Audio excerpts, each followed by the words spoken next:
হাসছে গোপাল, হাসছে গোপাল। যুগের পরে যুগ কেটে যায়, মানুষ তাকে ভোলে না।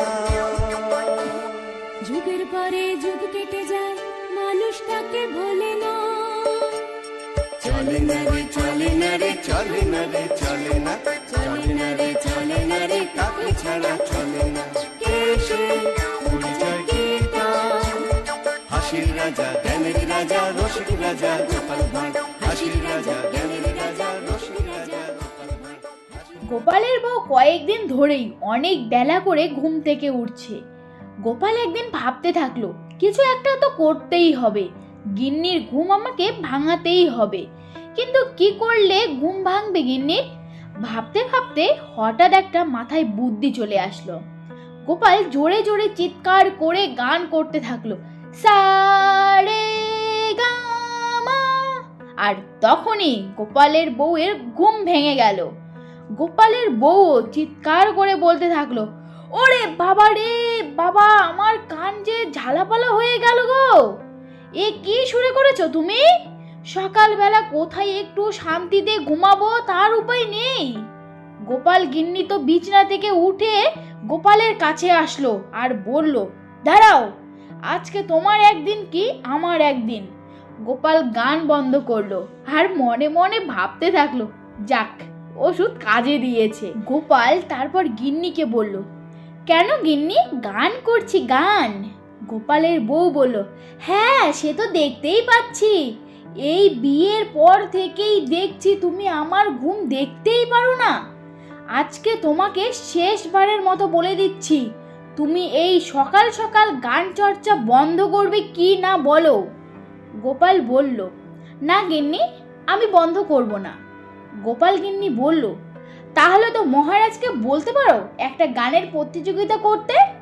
গোপাল বলল, গিন্নি, তুমি তো একদম ঠিক কথা বলেছ, আজকে রাজসভায় গিয়ে মহারাজকে কথাটা বলতে হবে। কিছুক্ষণ পর খাওয়া দাওয়া করে গোপাল রাজসভায় যায় এবং গানের প্রতিযোগিতার কথা বলে।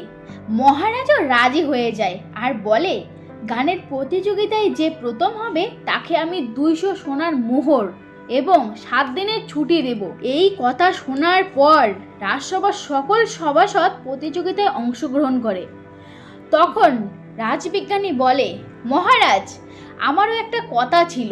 মহারাজ বলল, বলো বলো, তোমার কি কথা আছে বিজ্ঞানী? আচ্ছা বলো।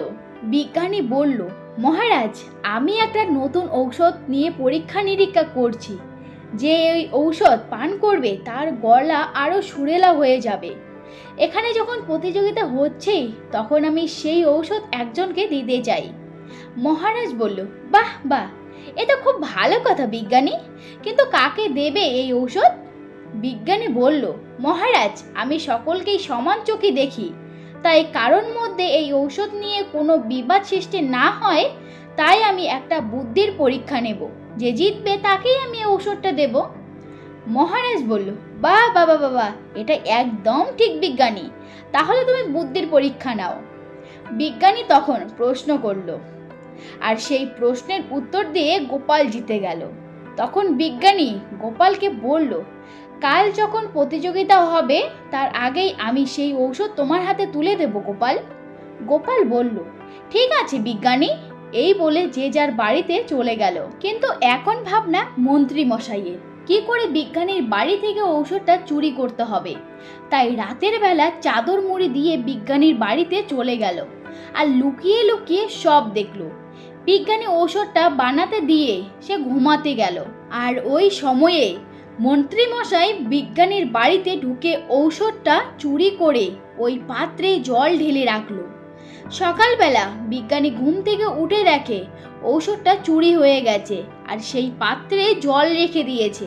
বিজ্ঞানী ভাবতে থাকলো যে এই ঔষধ যে চুরি করেছে তার তো খুব বড় বিপদ। ওই তরল খেয়ে নিলে তো সুরেলা হবেই না, বরং তার আওয়াজ খুব খারাপ হয়ে যাবে।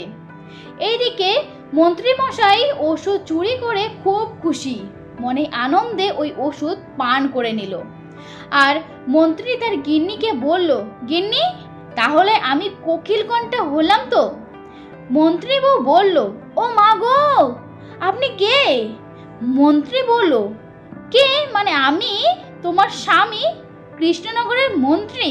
মন্ত্রী বউ তো ভয়ে বলতে থাকলো, তোমার গলায় তো ভূত ঢুকেছে, ভূত ভূত, কে কোথায় আছো গো, আমাকে বাঁচাও, মন্ত্রী মশাইয়ের গলায় ভূত ঢুকেছে।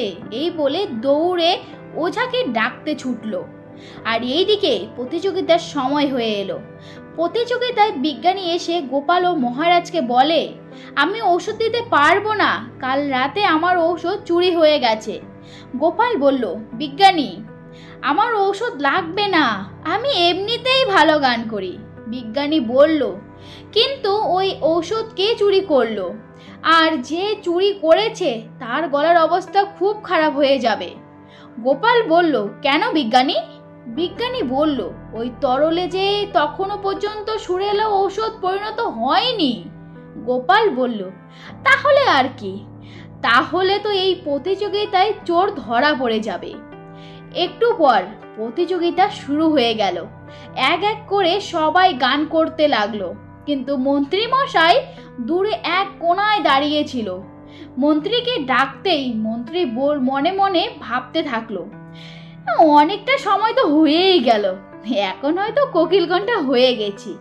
এই ভেবে গান করতে লাগলো। যেই না গান শুরু করলো, রাজ্যবাসী মন্ত্রী মশাইয়ের ওপর খেপে গিয়ে পচা আলু, পচা ডিম, পচা টমেটো ছোড়া শুরু করলো। আর মহারাজ তো বলল, কে আপনি?